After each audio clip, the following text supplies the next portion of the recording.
ഒരു ത്രില്ലിനായിട്ടാണ് കൊണ്ടുവച്ചങ്ങനെ. താടി എടുത്തിട്ടുള്ള സീൻ ഉണ്ടോ? താടി എടുത്തിട്ടുള്ള സീനില്ല. ആദ്യം തുടക്കത്തിൽ ഭയങ്കര പഴയ ലാലേട്ടനായിട്ടാണ് കാണിക്കുന്നത്. കുറേ ഇത് കുറേ കോമഡിയൊക്കെ ഡ്രാമയാണെന്നാണ് പറയുന്നത്, പക്ഷേ കണ്ടിട്ട് അങ്ങനെ തോന്നണില്ല. ആ തുടക്കത്തിലൊക്കെ നമുക്ക് കാണാൻ നല്ല രസമുണ്ടായിരുന്നു. ലാലേട്ടൻ ശോഭന കോമ്പോ ഒക്കെ നല്ല രസമുണ്ടായിരുന്നു. കുടുംബ പ്രേക്ഷകർക്ക് വേണ്ടി തന്നെയുള്ള അതെ അതെ. ഇല്ല, മാസ പരിപാടിയൊന്നുമില്ല. പഴയ ഒരു ലാലേട്ടൻ സെറ്റപ്പിൽ ഇറങ്ങിയൊരു പടമാണ്. നല്ല രസമുണ്ട് കണ്ടിരിക്കാനായിട്ട്. കോമഡി തുടക്കത്തിലായിരുന്നു, പിന്നെ കഥ സീരിയസ് ലെവലിലോട്ട് പോവുകയാണ്. നല്ല ഇൻട്രസ്റ്റിംഗ് ആണ്. നല്ല ഇൻട്രസ്റ്റിംഗ് ആയിട്ടുണ്ട്. നല്ല പെർഫോമറായിട്ട് ലാലേട്ടനെ കാണാൻ പറ്റുന്നുണ്ട്. പിന്നെ എന്താ ഒരു ത്രില്ലിനായിട്ടാണ് കൊണ്ടുവച്ചങ്ങനെ ഇന്റർവെല്ലിൽ പഞ്ച് ചെയ്തേക്കണം. സൂപ്പർ.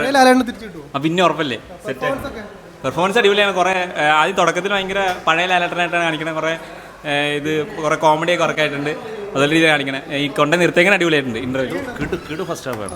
കിടു ഫസ്റ്റ് പൊളിച്ചടിക്കും, ഒന്നും കളയല്ല. സൂപ്പർ, തീർച്ചയായിട്ടും അടിപൊളി. പടം കൊള്ളാം, നൈസായിരുന്നു. ഇന്റർവ്യൂല് വരെ നല്ല രസമുണ്ട് പടം. തരുൺമൂർത്തിയുടെ പടമാണ്, അത്യാവശ്യം ക്ലാസ്സാണ്. ലാലേട്ടൻ്റെ ഒരു ഡ്രാമയാണെന്നാണ് പറയുന്നത്, പക്ഷേ കണ്ടിട്ട് അങ്ങനെ തോന്നണില്ല. ഇന്റർവ്യൂലോട് കഴിയുമ്പോൾ അറിയാം. വലിയ ഹൈപ്പൊന്നും ഇല്ലാതെയാണ് വന്നേക്കുന്നത്, പക്ഷേ പടം ഒരു രക്ഷയില്ല. പബ്ലിസിറ്റി തന്നെ പടം അടിപൊളി പടം. ഡയറക്ഷനൊക്കെ നല്ല രസമുണ്ട്.